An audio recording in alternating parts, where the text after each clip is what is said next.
everyone. I, DB Spitzer, hold away in isolation, currently at Casa D, Blacklock Audio Tales, which is brought to you by BunnySlippers.com. Keep your feet warm with some Highland cow slippers in this cold season. It snowed in Portland as I recorded today on Pi Day, so hey, keep your tootsies warm, BunnySlippers.com. And yes, we are in week 3 of Gogol, and it's been quite a few 3 weeks of March, so let's, here we go with more Gogol. And remember, to keep Blacklock Audio Tales going, why not check us out in social media with Facebook at Blacklock Audio Tales. You can also look for us at PGttCM, People's Guide to the Cthulhu Mythos, our monthly show about the Cthulhu Mythos. We generally have guests like Ken Hite or Adam Scott Lancy, David Heath, and all kinds of other sorts of people to talk about all sorts of things dealing with weird fiction in the Cthulhu Mythos. You can also help out the show by going to PGttCM.com, hitting a donate button, or going to the shop. We've got cool t-shirts and housewares there that you could purchase and decorate yourself and your dorm room, or your cubicle, or your barn, or your sacrificial chamber, or wherever you listen to podcasts. But I don't listen to podcasts in a room, I listen on a bus. Well, then tell the person next to you, why don't you listen to Blacklock Audio Tales? It's an audio tale podcast that tells you a story one chapter at a time or more, and also generally has a theme for its month. This month is Nikolai Gogol, as it is his birth month. And so, yes, that is the theme. This series, Birth Months. If you haven't gotten it yet, you'll get it now, because I just told you. And also, check out me, DB Spitzer, Twisted Pulp. Search out Twisted Pulp, and I do a few voices here and there for Mark Slade on Twisted Pulp. Search it out. And here we go with some Google in just a little bit. You know, I like to pad out the first 3 minutes with just me yammering, but PGttCM.com. Find all episodes of this, Dave's Corner of the Universe, Articulate Warbling, and whatever else I'm producing this week. Taurus Bulba and Other Tales by Nikolai Vasilievich Gogol. How the Two Ivans Quarreled. Chapter 1. Ivan Ivanovich and Ivan Nikiforovich. A fine pelisse has Ivan Ivanovich. Splendid! And what lambskin! Deuce take it, what lambskin! Blue black with silver lights. I'll forfeit I know not what, if you find anyone owning such a one. Look at it, for heaven's sake, especially when he stands talking with anyone. Look at him sideways, what a pleasure it is! To describe it is impossible. Velvet, silver, fire! Nikolai the wonder-worker, saint of God! Why have I not such a pelisse? He had it made before Agafaya Fedosoviana went to Kiev. You know Agafaya Fedosoviana, who bit the assessor's ear off? Ivan Ivanovich is a very handsome man. What a house he has in Mirgorod! Around it on every side is a balcony on oaken pillars, and on the balcony are benches. Ivan Ivanovich, when the weather gets too warm, throws off his pelisse and his remaining upper garments, and sits in his shirt-sleeves on the balcony to observe what is going on in the courtyard and the street. What apples and pears he has under his very windows! You have but to open the window, and the branches force themselves through into the room. All this is in front of the house, but you should see what he has in the garden. What is there not there? Plums, cherries, every sort of vegetable, sunflowers, cucumbers, melons, peas, a threshing floor, and even a forge. A very fine man, Ivan Ivanovich. He is very fond of melons. They are his favorite food.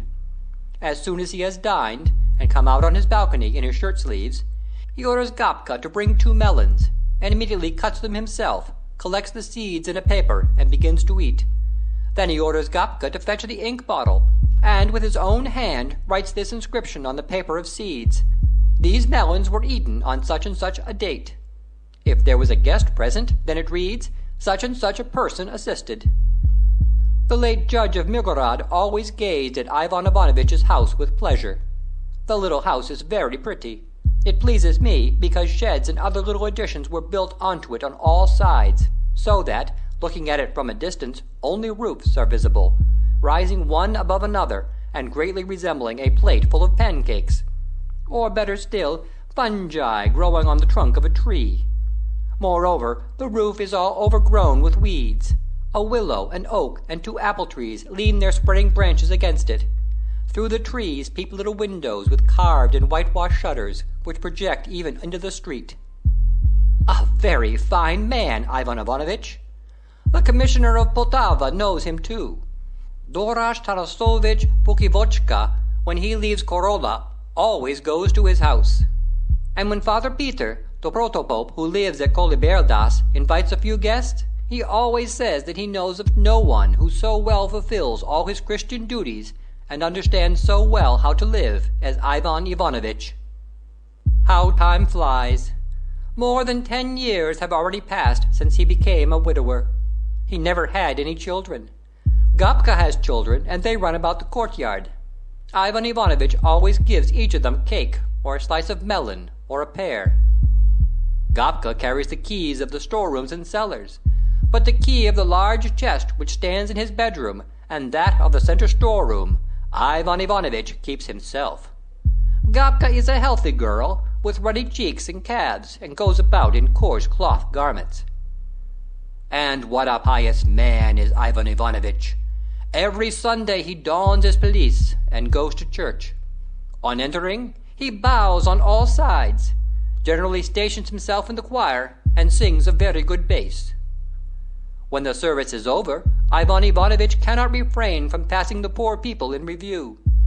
He probably would not have cared to undertake this tiresome work if his natural goodness had not urged him to it. "Good day, beggar," he generally said, selecting the most crippled old woman, in the most patched and threadbare garments. "Whence come you, my poor woman?" "I come from the farm, sir.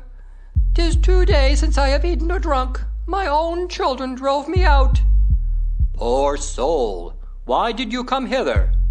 "To beg alms, sir, to see whether someone will not give me at least enough for bread." So you want bread?" Ivan Ivanovitch generally inquired.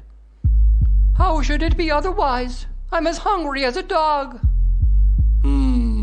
Replied Ivan Ivanovitch usually. "And perhaps you like butter, too?" "Yes, everything which your kindness will give. I will be content with all." Is butter better than bread?" "How is a hungry person to choose? Anything you please, all is good." Thereupon the old woman generally extended her hand. "Well, go with God's blessing," said Ivan Ivanovitch. "Why do you stand there? I'm not beating you." And turning to a second and a third with the same questions, he finally returns home, or goes to drink a little glass of vodka with his neighbor, Ivan Nikiforovitch, or the judge, or the chief of police. Ivan Ivanovitch is very fond of receiving presents. They please him greatly. A very fine man, too, is Ivan Nikiforovitch. They are such friends as the world never saw. Anton Prokofyevitch Popopos, who goes about to this hour in his cinnamon-colored surtout with blue sleeves and dines every Sunday with the judge, was in the habit of saying that the devil himself had bound Ivan Ivanovitch and Ivan Nikiforovitch together with a rope. Where one went, the other followed. Ivan Nikiforovitch has never married. Though it was reported that he was married, it was completely false. I know Ivan Nikiforovitch very well, and am able to state that he has never even had any intention of marrying. Where do all these scandals originate? In the same way, it was rumored that Ivan Nikiforovitch was born with a tail. But this invention is so clumsy, and at the same time so horrible and indecent, that I do not even consider it necessary to refute it for the benefit of civilized readers, to whom it is doubtless known that only witches, and very few even of these, have tails. Witches, moreover, belong more to the feminine than to the masculine gender. In spite of their great friendship, these rare friends are not always agreed between themselves. Their characters can best be judged by comparing them. Ivan Ivanovitch has the usual gift of speaking in an extremely pleasant manner. Heavens, how he does speak! The feeling can best be described by comparing it to that which you experience when someone combs your head or draws his finger softly across your heel. You listen and listen until you drop your head. Pleasant, exceedingly pleasant, like the sleep after a bath. Ivan Nikiforovitch, on the contrary, is more reticent. But if he once takes up his parable, look out for yourself. He can talk your head off. Ivan Ivanovitch is tall and thin. Ivan Nikiforovitch is rather shorter in stature, but he makes it up in thickness. Ivan Ivanovitch's head is like a radish, tail down. Ivan Nikiforovitch's is like a radish with the tail up. Ivan Ivanovitch lolls on the balcony in his shirt sleeves after dinner only. In the evening he dons his pelisse and goes out somewhere, either to the village shop, where he supplies flour, or into the fields to catch quail. Ivan Nikiforovitch lies all day at his porch. If the day is not too hot, he generally turns his back to the sun and will not go anywhere. If it happens to occur to him in the morning, he walks through the yard, inspects the domestic affairs, and retires again to his room. In the early days he used to call on Ivan Ivanovitch. Ivan Ivanovitch is a very refined man, and never utters an impolite word. Ivan Nikiforovitch is not always on his guard. On such occasions, Ivan Ivanovitch usually rises from his seat and says, "Enough, enough, Ivan Nikiforovitch! It is better to go out at once than to utter such godless words."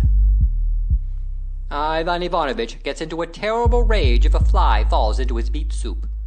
Then he is fairly beside himself. He flings away his plate, and the housekeeper catches it.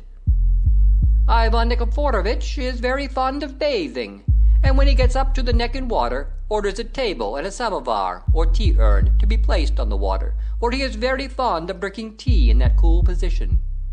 Ivan Ivanovitch shaves twice a week. Ivan Nikiforovitch once. Ivan Ivanovitch is extremely curious. God preserve you if you begin to tell him anything and do not finish it. If he is displeased with anything, he lets it be seen at once. It is very hard to tell from Ivan Nikiforovitch's countenance whether he is pleased or angry. Even if he is rejoiced at anything, he will not show it. Ivan Ivanovitch is of a rather timid character. Ivan Nikiforovitch, on the contrary, has, as the saying is, such full folds in his trousers that if you were to inflate them, you might put the courtyard, with its storehouses and buildings, inside them. Ivan Ivanovitch has large, expressive eyes of a snuff color, and a mouth shaped something like the letter V. Ivan Nikiforovitch has small, yellowish eyes, quite concealed between heavy brows and fat cheeks, and his nose is the shape of a ripe plum. If Ivanovitch treats you to snuff, he always licks the cover of his box first with his tongue, then taps on it with his finger and says, as he raises it, if you are an acquaintance, "Dare I beg you, sir, to give me the pleasure?" If a stranger, "Dare I beg you, sir, though I have not the honor of knowing your rank, name, and family, to do me the favor?" But Ivan Nikiforovitch puts his box straight into your hand and merely adds, "Do me the favor." Neither Ivan Ivanovitch nor Ivan Nikiforovitch loves fleas, and therefore neither Ivan Ivanovitch nor Ivan Nikiforovitch will, on no account, admit a Jew with his wares, without purchasing of him remedies against these insects, after having first rated him well for belonging to the Hebrew faith. But in spite of numerous dissimilarities, Ivan Ivanovitch and Ivan Nikiforovitch are both very fine fellows. End of section 16. Recording by Todd. Taurus Bulba and Other Tales by Nikolai Vasilievich Gogol. How the Two Ivans Quarreled. Chapter 2. From which may be seen whence arose the discussion between Ivan Ivanovitch and Ivan Nikiforovitch. One morning, it was in July, Ivan Ivanovitch was lying on his balcony. The day was warm, the air was dry, and came in gusts. Ivan Ivanovitch had been to town, to the mowers, and at the farm, and had succeeded in asking all the moujiks and women whom he met all manner of questions. He was fearfully tired, and had laid down to rest. As he lay there, he looked at the storehouse, the courtyard, the sheds, and the chickens running about, and thought to himself, "Heavens, what a well-to-do man I am! What is there that I have not? Birds, buildings, granaries, everything I take a fancy to. Genuine distilled vodka, pears and plums in the orchard, poppies, cabbages, peas in the garden. What is there that I have not? I should like to know what there is that I have not." As he put this question to himself, Ivan Ivanovitch reflected, and meanwhile his eyes, in their search after fresh objects, crossed the fence into Ivan Nikiforovitch's yard, and involuntarily took note of a curious sight. A fat woman was bringing out clothes which had been packed away, and spreading them out on the line to air. Presently, an old uniform with worn trimmings was swinging its sleeves in the air and embracing a brocade gown. From behind it peeped a court coat, with buttons stamped with coat of arms, and moth-eaten collar, and white kerseymere pantaloons with spots, which had once upon a time clothed Ivan Nikiforovitch's legs, and which might now possibly fit his fingers. Behind them were speedily hung some more in the shape of the letter pie. Then came a blue Cossack jacket, which Ivan Nikiforovitch had had made 20 years before, when he was preparing to enter the militia, and allowed his moustache to grow. And one after another appeared a sword, projecting into the air like a spit, and the skirts of a grass-green caftan-like garment, with copper buttons the size of a 5-kopeck piece, unfolded themselves. From among the folds peeped a vest bound with gold, with a wide opening in front. The vest was soon concealed by an old petticoat belonging to his dead grandmother, with pockets which would have held a watermelon. All these things piled together formed a very interesting spectacle for Ivan Ivanovitch, while the sun's rays, falling upon a blue or green sleeve, a red binding, or a scrap of gold brocade, or playing in the point of a sword, formed an unusual sight, similar to the representations of the Nativity given at farmhouses by wandering bands, particularly that part where the throng of people, pressing close together, gaze at King Herod in his golden crown, or at Anthony leading his goat.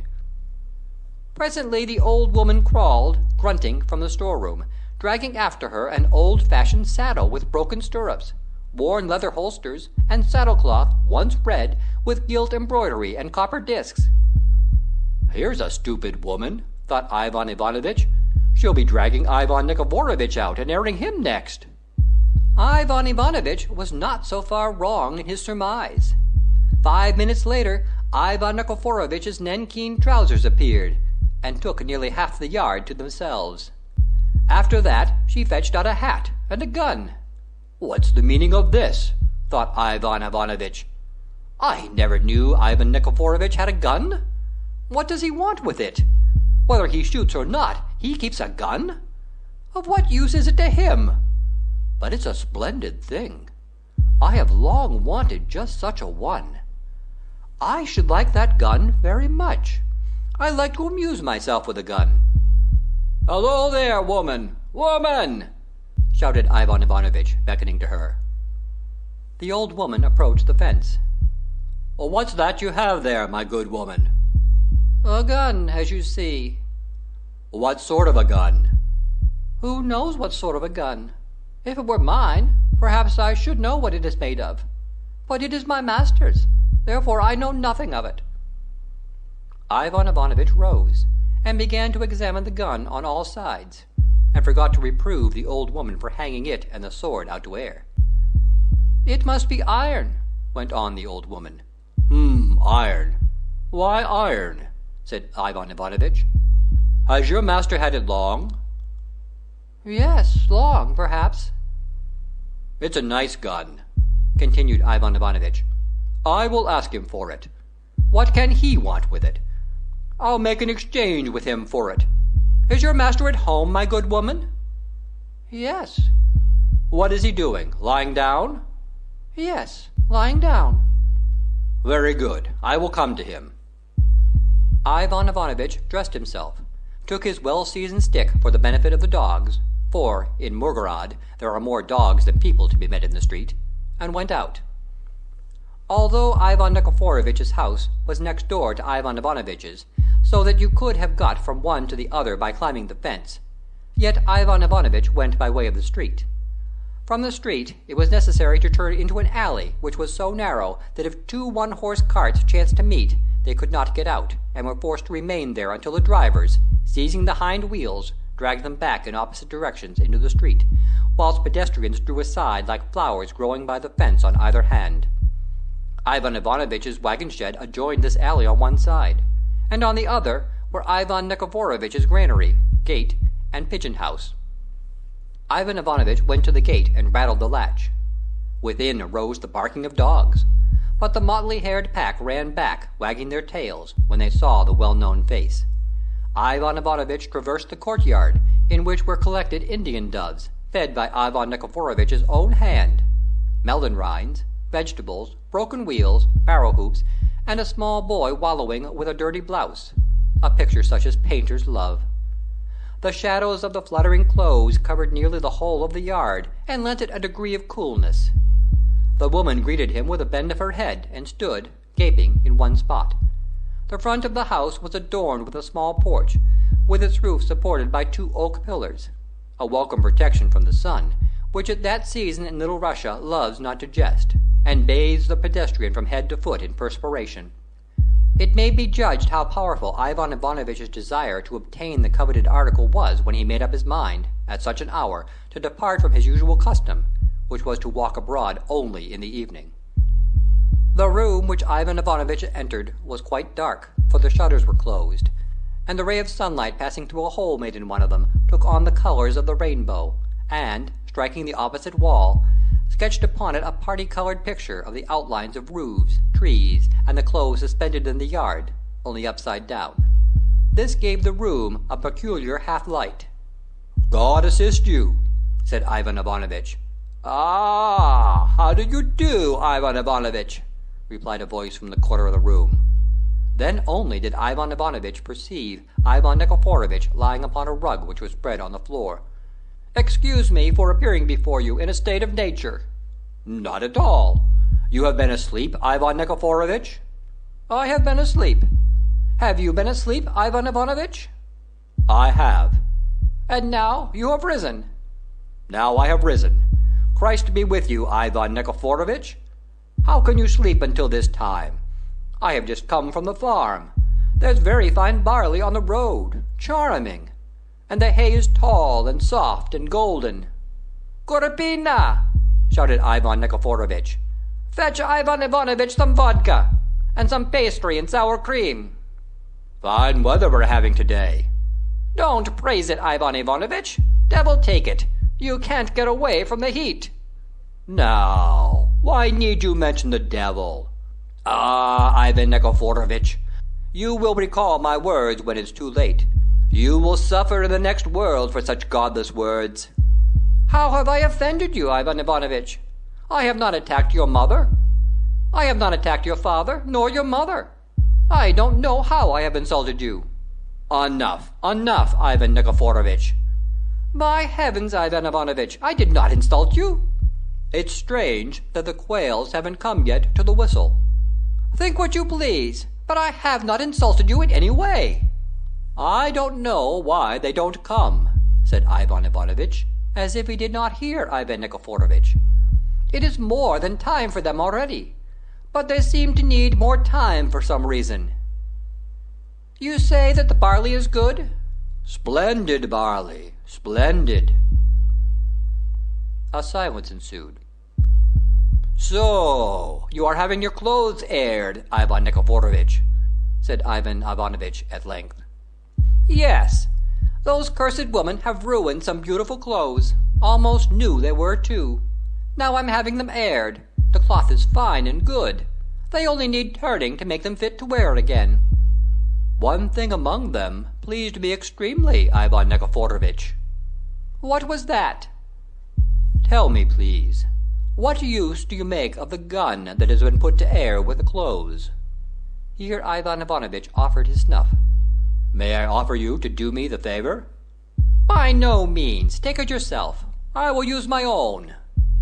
Thereupon Ivan Nikiforovitch felt about him, and got hold of his snuff-box. "That stupid woman! So she hung the gun out to air? That Jew at Sorotinsky makes good stuff. I don't know what he puts in it, but it is so very fragrant. It is a little like tansy. Here, take a little and chew it. Isn't it like tansy?" "Ivan Ivanovitch, I want to talk about that gun. What are you going to do with it? You don't need it." "Why don't I need it? I might want to go shooting." "God be with you, Ivan Nikiforovitch! When will you go shooting? At the millennium, perhaps? So far as I know, or anyone can recollect, you never killed even a duck. Yes, and you are not built to go shooting. You have a dignified bearing and figure.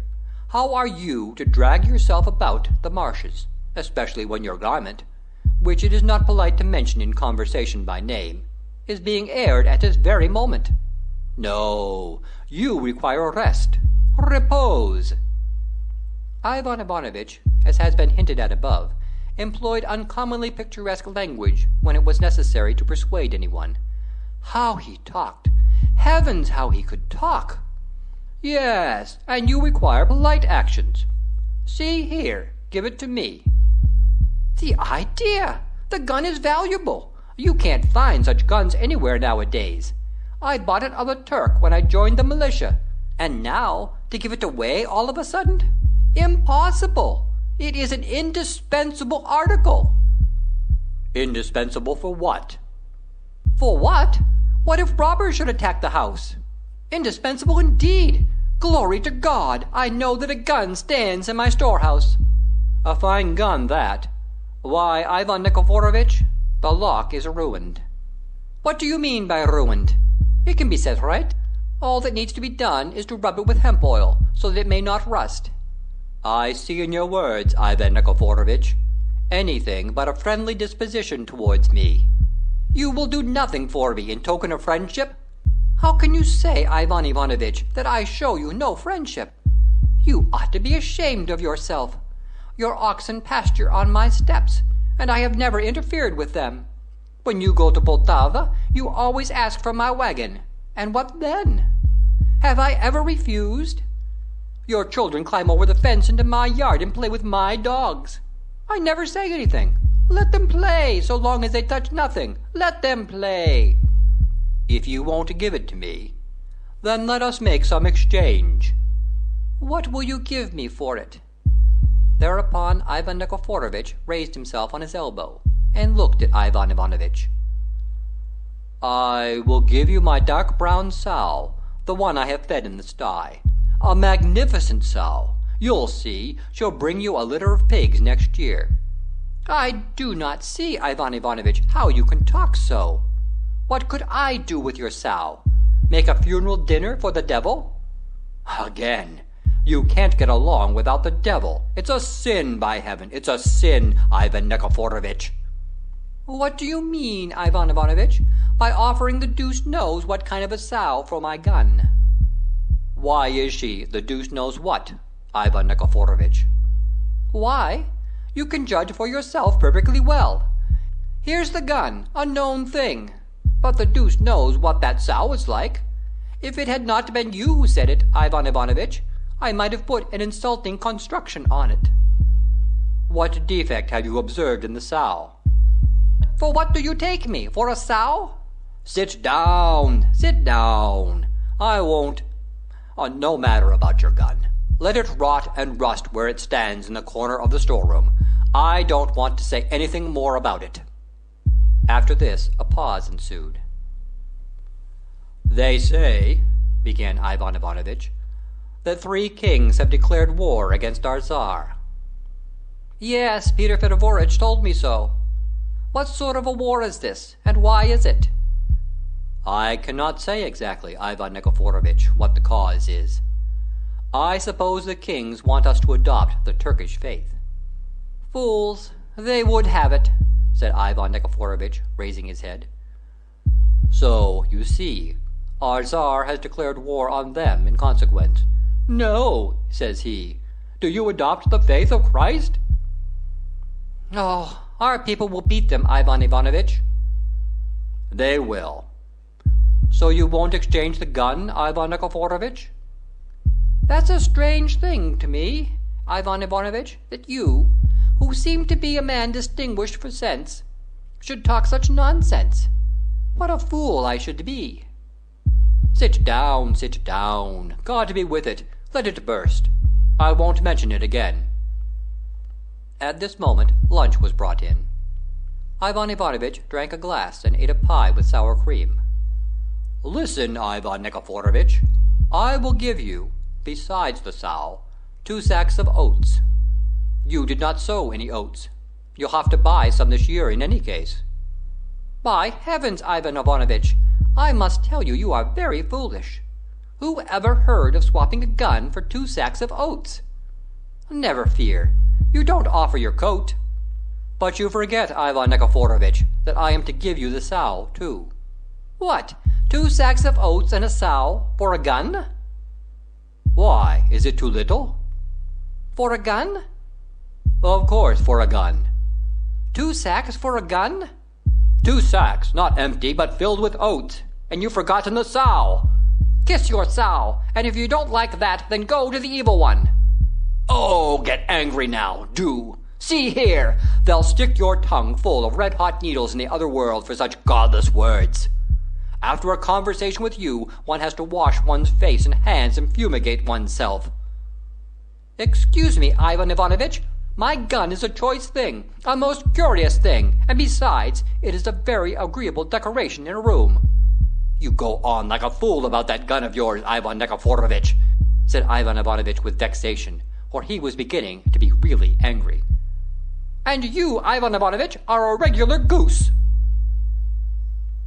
If Ivan Nikiforovitch had not uttered that word, they would not have quarreled, but would have parted friends as usual. But now things took quite another turn. Ivan Ivanovitch flew into a rage.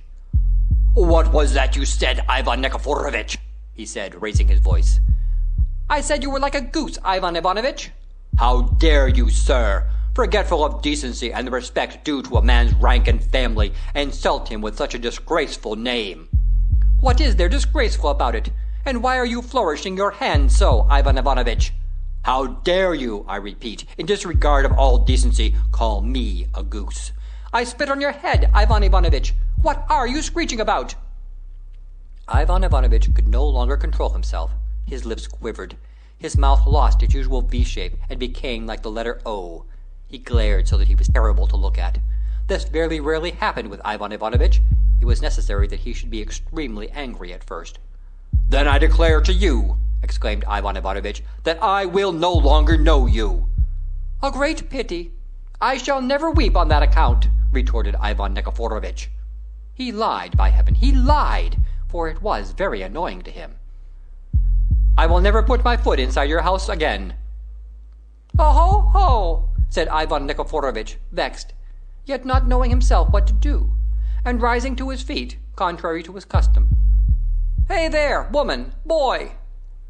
Thereupon there appeared at the door the same fat woman and the small boy, now enveloped in a long and wide coat. Take Ivan Ivanovitch by the arms and lead him to the door. What, a nobleman? Shouted Ivan Ivanovitch with a feeling of vexation and dignity. Just do it if you dare. Come on, I'll annihilate you and your stupid master. The crows won't be able to find your bones. Ivan Ivanovitch spoke with uncommon force when his spirit was up. The group presented a striking picture. Ivan Nikiforovitch standing in the middle of the room, the woman with her mouth wide open and a senseless, terrified look on her face, and Ivan Ivanovitch with an uplifted hand, as the Roman tribunes are depicted. This was a magnificent spectacle, and yet there was but one spectator, the boy in the ample coat, who stood quite quietly and picked his nose with his finger. Finally, Ivan Ivanovitch took his hat. You have behaved well, Ivan Nikiforovitch, extremely well. I shall remember it. Go, Ivan Ivanovitch, go, and see that you don't come in my way. If you do, I'll beat your ugly face to a jelly, Ivan Ivanovitch. Take that, Ivan Nikiforovitch, retorted Ivan Ivanovitch, making an insulting gesture, and banged the door, which squeaked and flew open again behind him. Ivan Nikiforovitch appeared at it, and wanted to add something more, but Ivan Ivanovitch did not glance back, and hastened from the yard.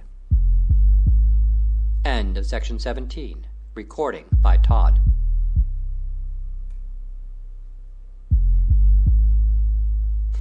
Recording done by Jules Harlock of Mississauga, Ontario, Canada. Taras Bulba and Other Tales by Nikolai Vasilevich Gogol. Section 18. What took place after Ivan Ivanovitch's quarrel with Ivan Nikiforovitch, and thus two respectable men, the pride and honor of Mirgorod, had quarreled. And about what? About a piece of nonsense, a goose. They would not see each other, broke off all connections, though hitherto they had been known as the most inseparable friends. Every day Ivan Ivanovitch and Ivan Nikiforovitch had sent to inquire about each other's health, and often conversed together from their balconies, and said such charming things as did the heart good to listen to. On Sunday, Ivan Ivanovitch, in his lambskin pelisse, and Ivan Nikiforovitch, in his cinnamon-coloured nankeen spencer, used to set out for church almost arm in arm, and if Ivan Ivanovitch, who had remarkably sharp eyes, was the first to catch sight of a puddle or any dirt in the street, which sometimes happened in Mirgorod, he always said to Ivan Nikiforovitch, "Look out, don't put your foot there, it's dirty." Ivan Nikiforovitch, on his side, exhibited the same touching tokens of friendship, and whenever he chanced to be standing, always held out his hand to Ivan Ivanovitch with his snuff-box, saying, "Do me the favor." And what fine managers both were. And these two friends, when I heard of it, it struck me like a flash of lightning. For a long time I would not believe it. Ivan Ivanovitch quarrelling with Ivan Nikiforovitch. Such worthy people. What is to be depended upon, then, in this world? When Ivan Ivanovitch reached home, he remained for some time in a state of strong excitement. He usually went, first of all, to the stable to see whether his mare was eating her hay, for he had a bay mare with a white star on her forehead, and a very pretty little mare she was too. Then to feed the turkeys and the little pigs with his own hand, and then to his room, where he either made wooden dishes, for he could make various vessels of wood very tastefully, quite as well as any turner, or read a book printed by Lubia Garia and Popov. Ivan Ivanovitch could never remember the name, because the serving-maid had long before torn off the top part of the title page while amusing the children, or rested on the balcony, but now he did not betake himself to any of his ordinary occupations. Instead, on encountering Gapka, he at once began to scold her for loitering about without any occupation, though she was carrying groats to the kitchen, flung a stick at a cock which came upon the balcony for his customary treat, and when the dirty little boy, in his little torn blouse, ran up to him and shouted, "Papa, Papa, give me a honey cake," he threatened him and stamped at him so fiercely that the frightened child fled, God knows whither. But at last he bethought himself, and began to busy himself about his everyday duties. He dined late, and it was almost night when he lay down to rest on the balcony. A good beef soup with pigeons, which Gapka had cooked for him, while drove from his mind the occurrences of the morning. Again Ivan Ivanovitch began to gaze at his belongings with satisfaction. At length his eyes rested on the neighbouring yard, and he said to himself, I have not been to Ivan Nikiforovich's today. I'll go there now."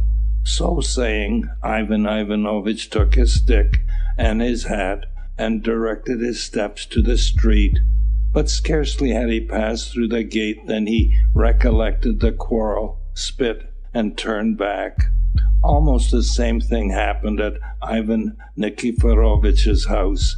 Ivan Ivanovich saw the woman put her foot on the fence with the intention of climbing over into his yard, when suddenly Ivan Nikiforovich's voice was heard crying, "Come back, it won't do." But Ivan Ivanovich found it very tiresome.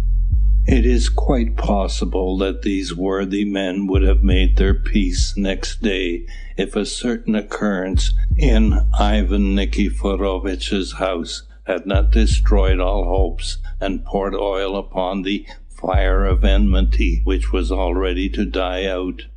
On the evening of that very day, Agafia Fedosyevna arrived at Ivan Nikiforovich's.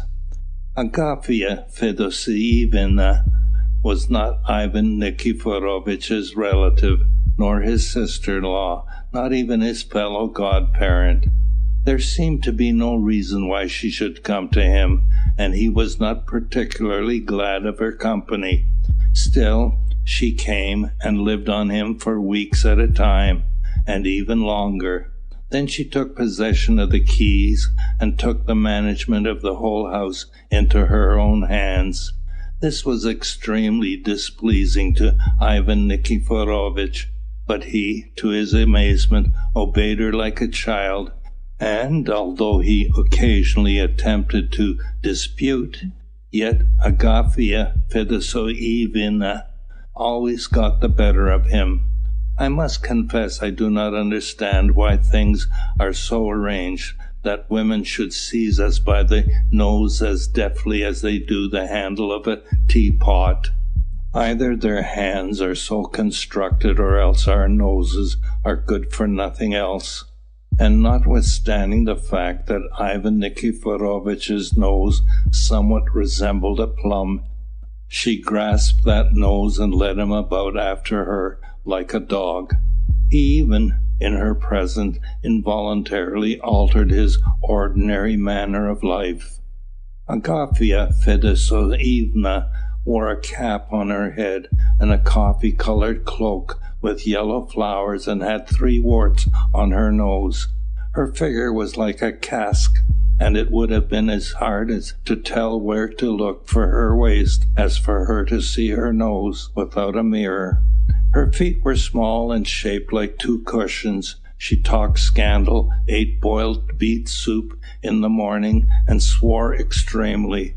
And amidst all these various occupations, her countenance never for one instant changed its expression, which phenomenon, as a rule, women alone are capable of displaying.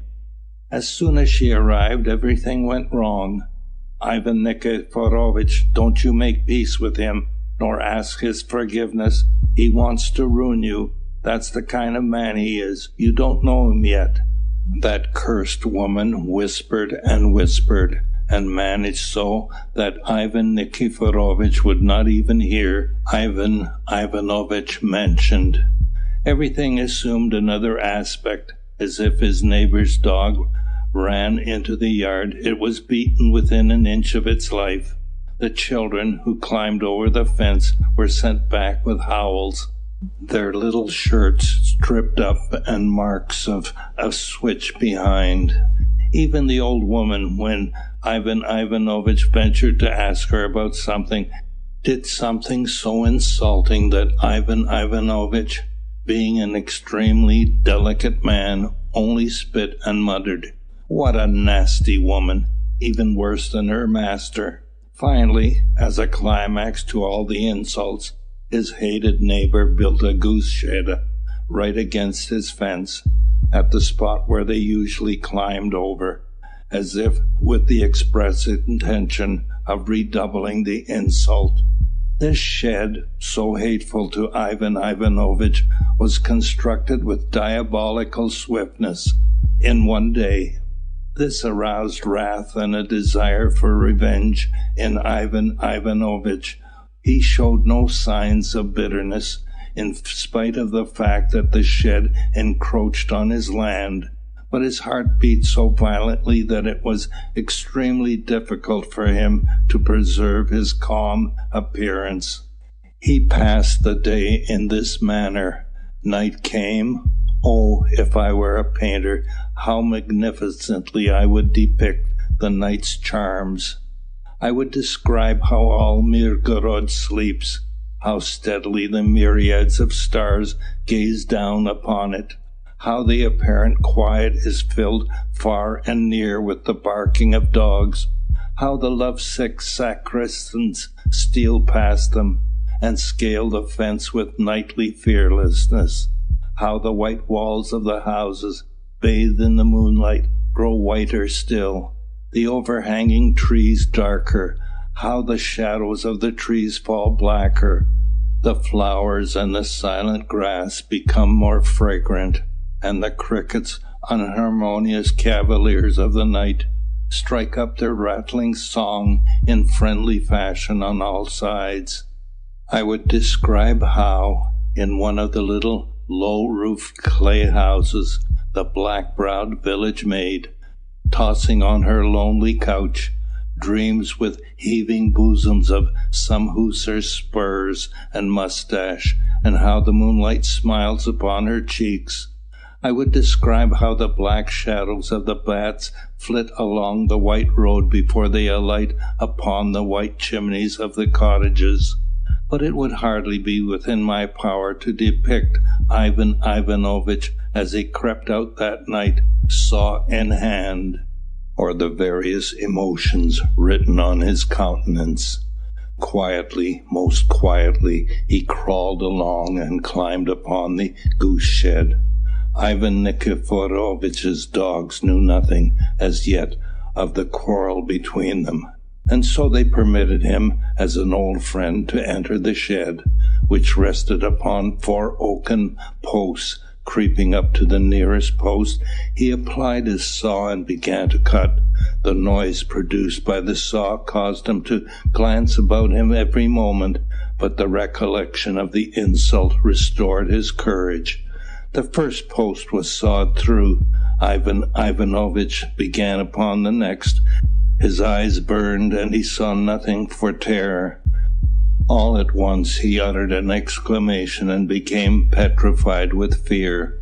A ghost appeared to him, but he speedily recovered himself on perceiving that it was a goose, thrusting its neck out at him. Ivan Ivanovich spit with vexation and proceeded with his work. The second post was sawed through. The building trembled. His heart beat so violently when he began on the third that he had to stop several times. The post was more than half sawed through when the frail building quivered violently. Ivan Ivanovich had barely time to spring back when it came down with a crash. Seizing his saw, he ran home in the greatest terror and flung himself upon his bed without having sufficient courage to peep from the window at the consequences of his terrible deed.